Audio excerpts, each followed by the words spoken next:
I see your hand plane is as big as mine. Now let's see how well you handle it.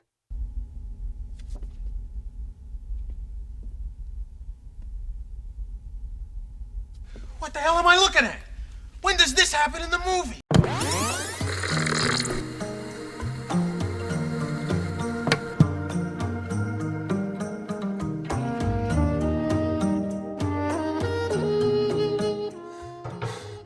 I can't breathe in this thing. No, this is not a tutorial to make Lord Darkhelmet's helmet. Fool you! This is actually a dust collector that I made for my Contractor saw, which for the longest time has been the biggest mess maker in my shop. So I thought it was high time to do something about that and upgrade it by not only making this dust collector, but adding a few other modifications as well. So stick around and I hope you enjoy. I really hope people still appreciate a good Spaceballs reference, or at least know what Spaceballs is. Anyways, this is my table saw that you've seen in previous videos. As you can see, it's a little worse for wear. I actually had already restored a great portion of this table saw a few years ago. I had completely repainted it and overhauled the inner mechanisms, removing rust and replacing ball bearings and such. At the time, it looked and ran very well. This is a picture of it when it was first restored. But before I was able to work on dust containment, I had to move. And unfortunately, during the move and storage, it got beat up a bit. Then when I set up my new shop, I had not been able to make a proper workbench for a long time, and unfortunately used my saw as a quasi workbench / tabletop, gluing up wood and leaving various tools on the surface, which has been the cause of most of the damage that you see now. So this is a 10-inch Craftsman table saw, a 113 model that was manufactured in the 80s. And more specifically, we can actually find the exact day and year by reading these 4 digits, aka the date code found under the model number. The first number representing the specific year of the decade, and the next 3 representing the 308th day of that year. So this would read as November 4th, 1981. As you can see, this table saw produces a lot of mess, and that stands to reason because this is a contractor saw, which were primarily used for construction, and therefore dust containment was not a priority for these saws. Unlike a cabinet saw, the base and legs of a contractor saw have many wide openings. So my main goals for containing the dust will be to close off the opening in the back without impeding the motor in any way, and of course making a large catch that will mount under the base of the saw. I will also end up repainting the saw. I don't mind my daughter's artwork, however, if I want to get rid of some of the paint chipping that you see, then I will have to redo the paint altogether. One thing that I did improve when I first fixed up this saw was the miter adjustment. The angle of the blade is adjusted by turning a large screw that pushes and pulls against the side of the base. Before, there was no support to the base, only sheet metal, which would bend and pop the side of the base. I added a mild steel support bar that I fixed against the sheet metal using these Allen screws that you see here, one of the better mechanical upgrades that I made. Here I demonstrate the upgraded miter adjustment, and you can see there's no flex to the side panel. These adjustable feet are original and very handy for having to work in a garage.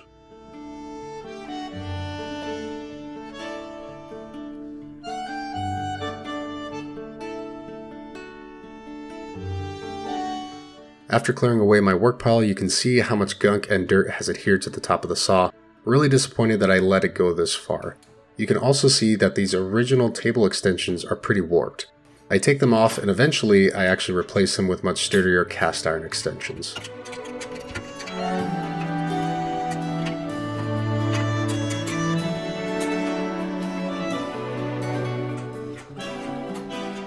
After removing the extensions, I blow away all the dust so I can get a good look at the inner mechanisms and take good measurements for my dust collector.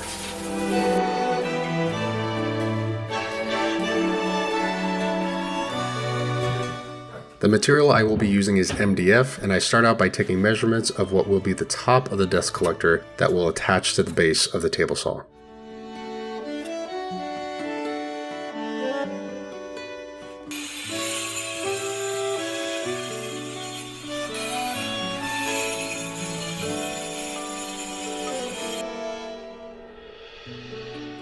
Here I'm marking the screws on the base with graphite so that I can transfer the placement of where the holes will be.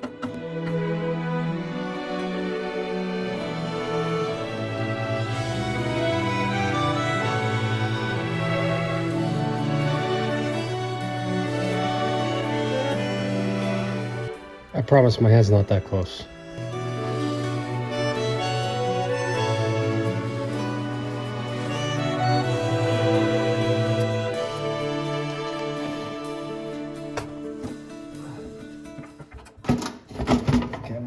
It was essential to make the top first and attach it so that I could have a reference for angles and how I wanted to design the rest of the collector. And here I'm having trouble coming up with a design. So I find a few angles and start drawing some design options.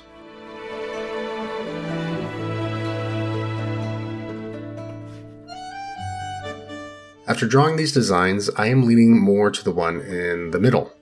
However, it is more complicated out of all the three because of the various angles and miters that I would have to cut. But this design has the largest capacity to hold sawdust before needing to be cleaned out through this shop vac port at the bottom. And to be honest, I really don't like the aesthetics of this one on the left, which leads me to consider the one on the right. I like the streamlined design, but it definitely has lesser capacity than the one in the middle. It would be much simpler to build, but I would have to attach the vacuum to it more often. So I think I need to draw these two out again, but bigger. Maybe that will help me decide.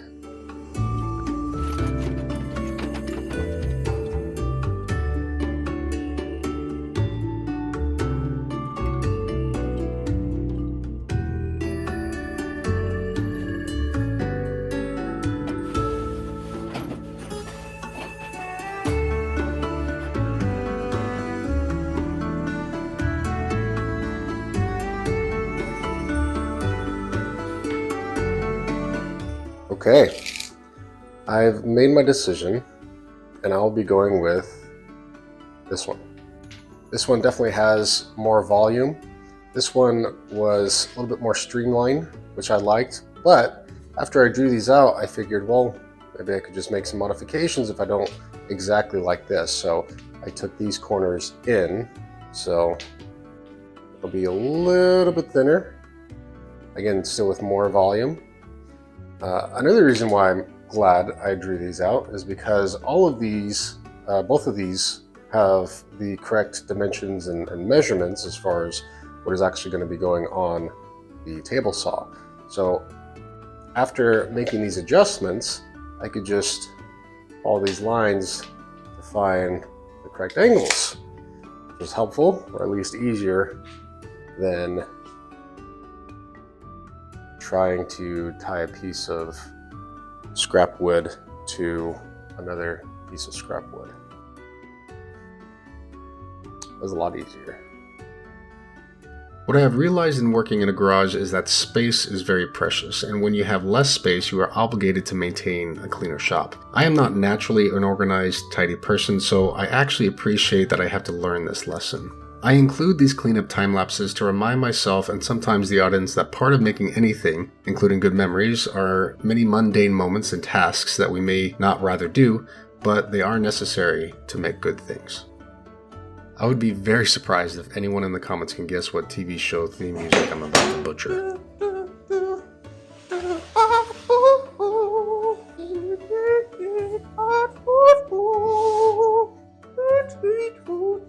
No, go past this part. In fact, never play this again. Ah, jeez. After picking up my scrap pile, I go ahead and cut out rough dimensions of what will be the first layer of my dust collector. I put a 77.4 degree miter on both sides of this board parallel to each other and then proceed to cut the walls that I need at the same 77.4 angle, but with a 45 degree miter.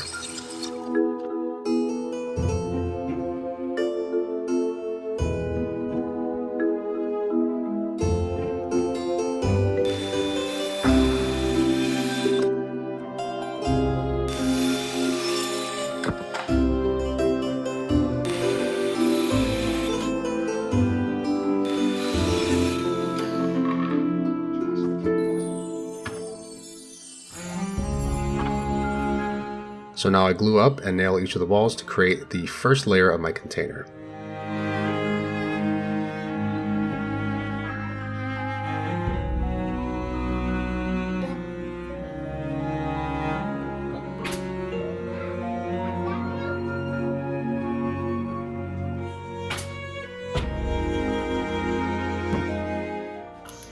have some deep conversations with my 4-year-old. Big enough? Yeah, the people's town, for and by the people. Yeah, so you have to run away. That's right. Because you are so mean. We don't like meanies around here. No.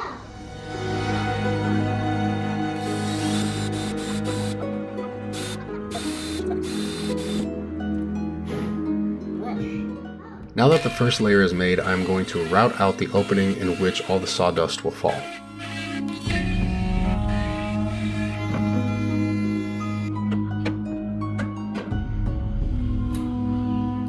Now I start on the second layer, much in the same way of the first, but with steeper angles and miters.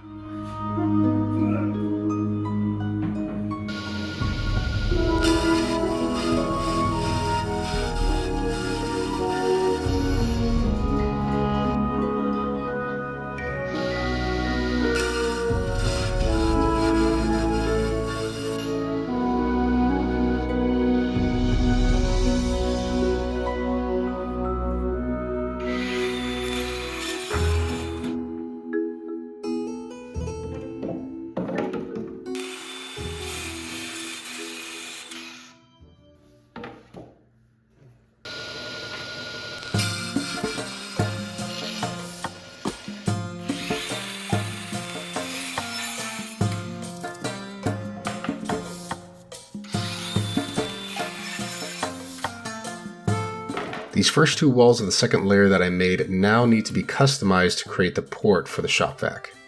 I use this bowl as a template for the rounded bottom, and then I miter the edges off with a jigsaw set at the same angle of the miter that I cut at the top of the second layer. This will end up giving me bottom edges that are level to the ground.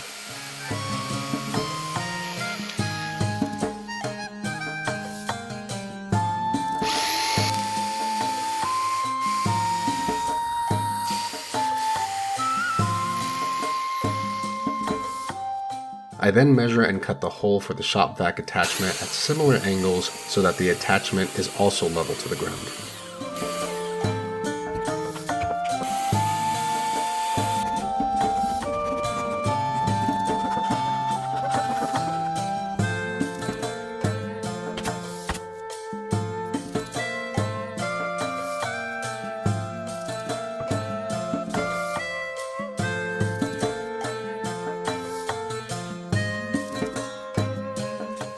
A bit of Bondo, and I am set up to glue up the second layer.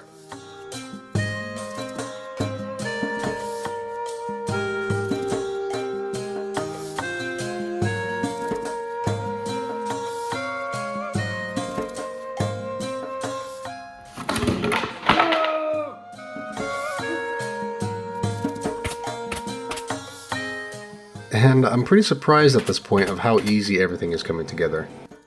Of course, I thought too soon and had a few issues when trying to shape and attach the very bottom of the container.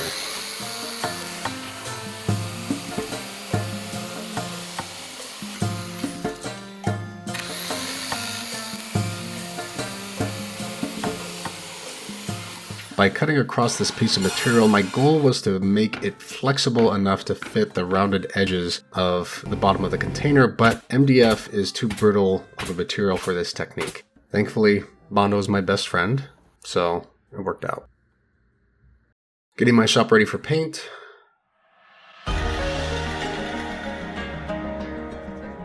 First layer of primer.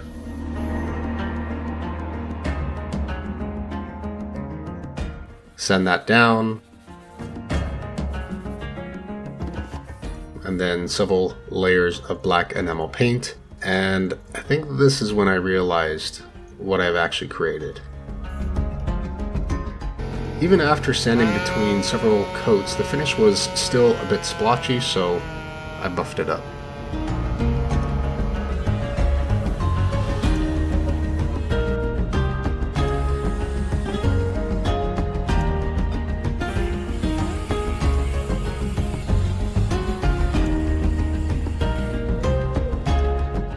Before I move on to anything else, I'm going to add these holes to house the rounded nuts to offer more support eventually to the container.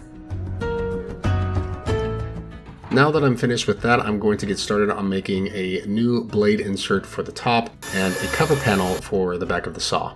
I'm actually going to use the same old growth pine that I made my workbench with. I cut the scraps down to equal widths, then join them together to make one cohesive board.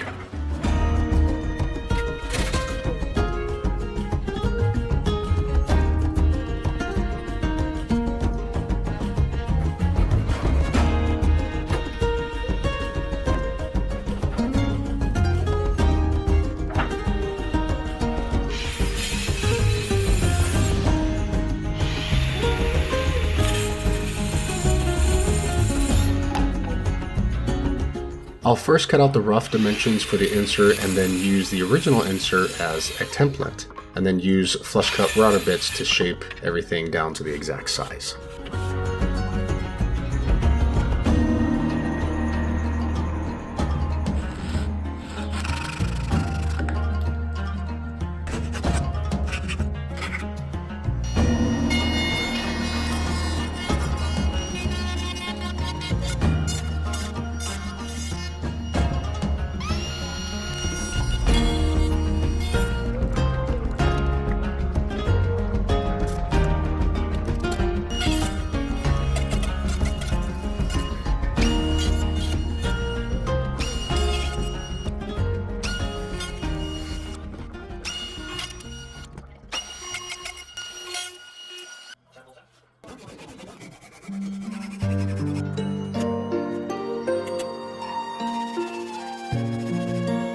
The insert is fixed down with a flush screw on one side, and to ensure that it stays flat, I add a strong magnet to the other side.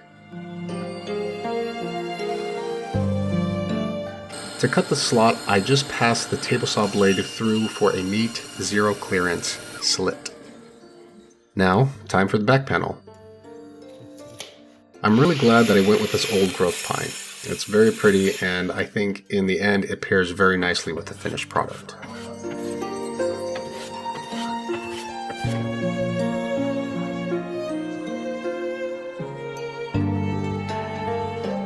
This is me marking out lines for some broad chamfers that I want to add, and I use my plane to cut them out.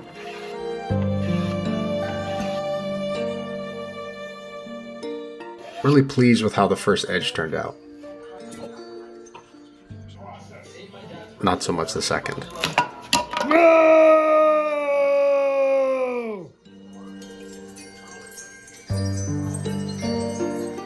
No harm done, just give me more time for cleaning.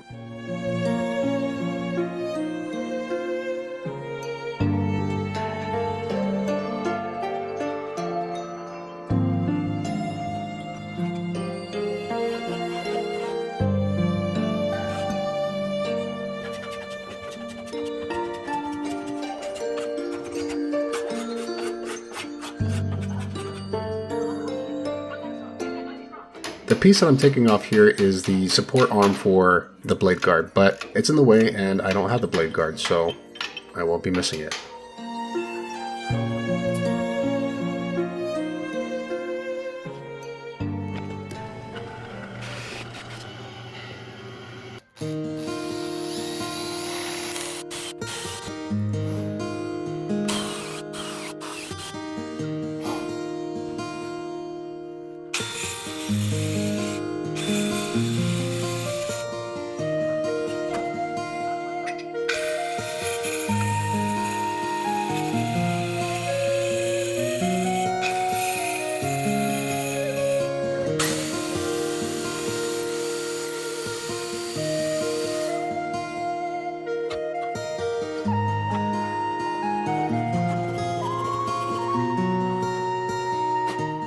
Now that all those spaces are cut out, I'm going to insert these magnets so I can easily attach and remove the back panel.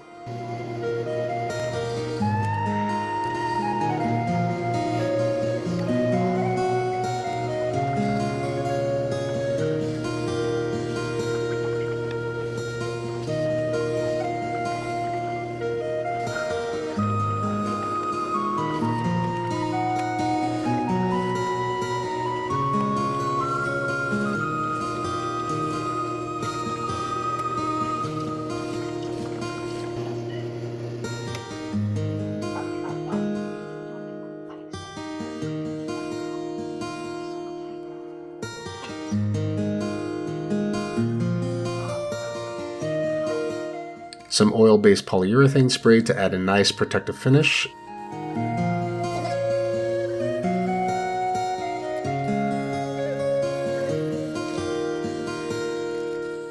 Very nice.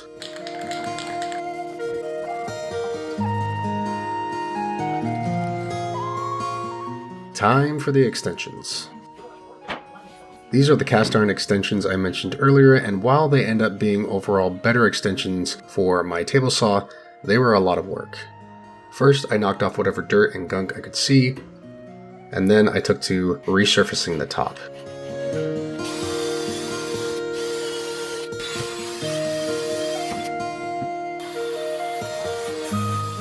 I used various files and stones to do this, and then I started doing the same thing with the broader side edges. It's a good idea to remove as much rust when resurfacing with files.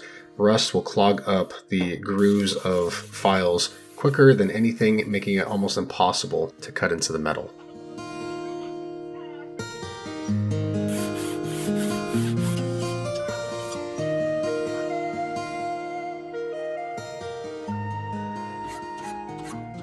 The inside spaces were especially difficult. It was hard to position myself for a good cutting angle, and there were a lot of casting marks. In the end, it looks way better than before. I was pretty surprised with how much material I removed.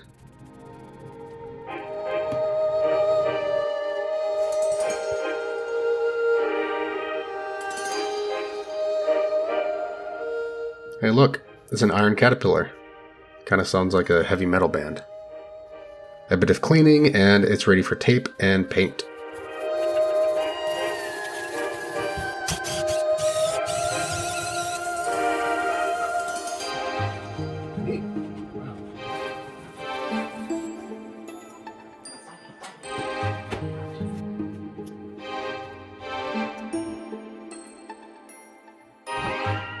I am using a rust converter spray to eliminate any leftover rust, and it makes for a really great primer as well. And of course I will be using Hunter Green enamel paint. It is very strong and my favorite color.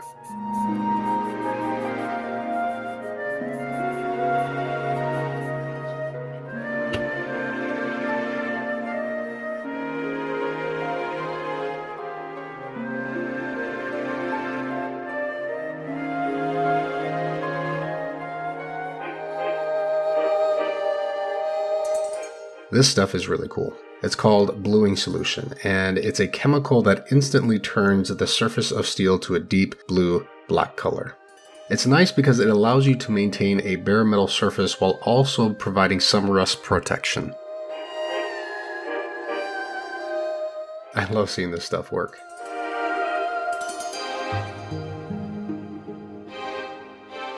It's important that after bluing to coat the surface with a good metal conditioner. I like Ballistol.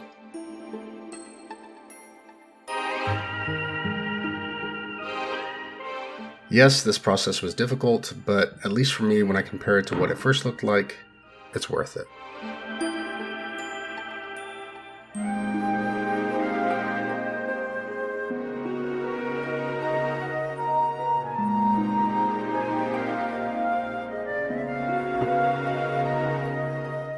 Now it's time to tackle the top of the table saw.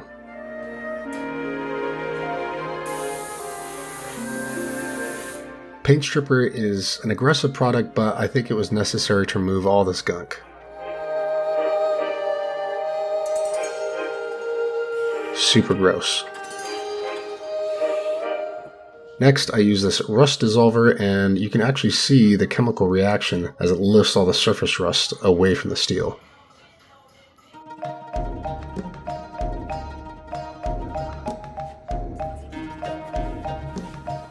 A bit of good old Ballistol, and it's looking much better. What I'm thinking at this point is this top could do with a little bit of flattening, just sprucing up.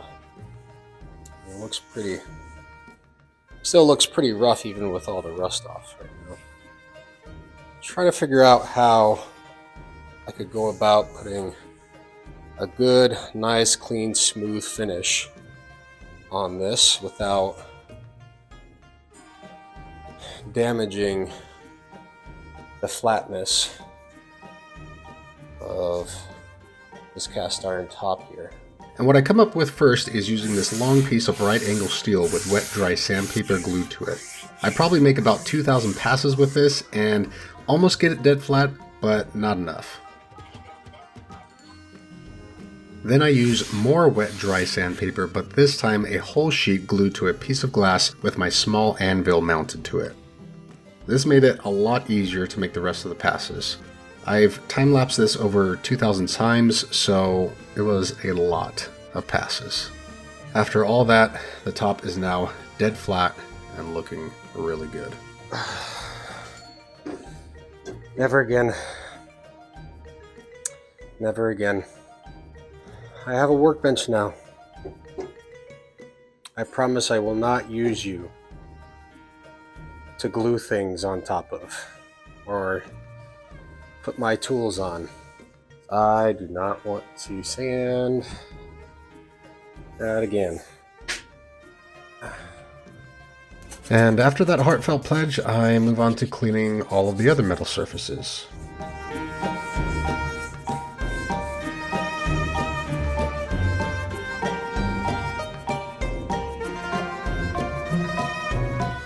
I'm about to prep the base and the legs of the saw for paint, so I remove the motor and the stubby electrical cord so that I can work on them later. A bit of cleaning and sanding down some paint chips, and I am ready for tape and paint. The blue stuff that you see on the rounded bolts is that tacky mounting putty. It's a lot easier to use for little areas like this than cutting tape into circles. A lot easier. I only really need one coat with a little bit more attention to the areas that I sanded down where there were paint chips.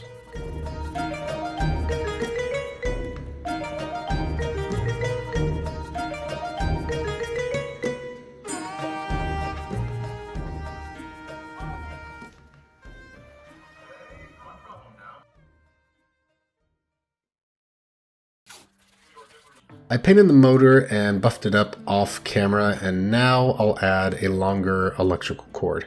Much more convenient.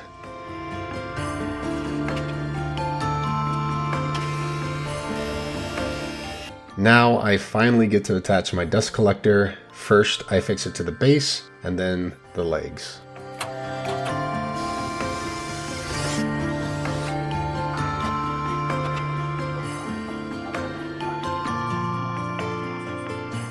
Oh look, it's me doing more sanding. I figured I'd spiff up my table saw fence as well. Mainly I buffed it up and sprayed on a new coat of paint. I made this handle a few years back from a piece of jacaranda wood from a tree that I cut down in my backyard.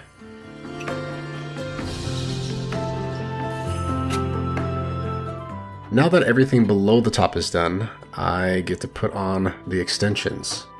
Looking pretty slick. At this point, I'm almost finished, but I want to make sure that my saw is properly aligned. So I put on a new blade and I use my combination square to line it up. It's not the most crazy accurate way to align a table saw. Using a precision dial indicator would be better, but for what I do, this is good enough.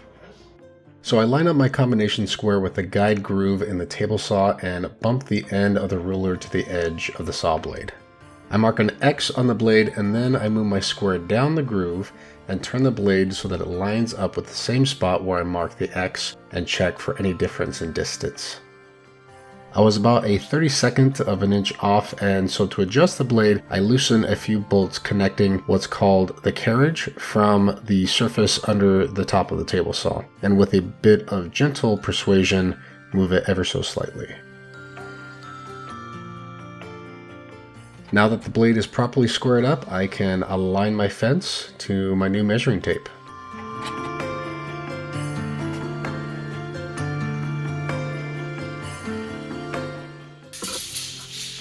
Gosh, I really bought a long tape. Check this out. I've never seen a company do this before, but this Fast Cap company, whoever they are, you know, they got the standard inches and everything. then they have these secondary measurements that go by tens. Hundreds, 200s. It's all equal to 10. But see, that doesn't make, I mean, that doesn't make sense. So 25 lines up with the inch, and you think, okay, that's a quarter. But then the 50 is slightly, you know, it's not aligned with the 2. I don't know if it's a whole different way of measuring. I guess it kind of makes sense. 10s, 20s, 30s, 40s. They'll never catch on. Enough jokes. It's time to finish this thing and test it out.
Okay, so here's the aftermath of my first cuts. So obviously there's some sawdust on the top, and you can't really mitigate that unless you have a dust collecting hood on the top of the saw, which I don't have. Who knows, maybe in the future, but this is essentially getting rid of 95% of the sawdust that would be on the ground. A little sawdust here and there, which I can't mitigate unless I had a dust collecting hood. A lot cleaner, a lot nicer to use, and it just looks better. So it's not a saw stop, it's not a saw that would cost thousands and thousands of dollars, but in the end, this is my saw, and you know, my name, my personality is all over it, so I like it.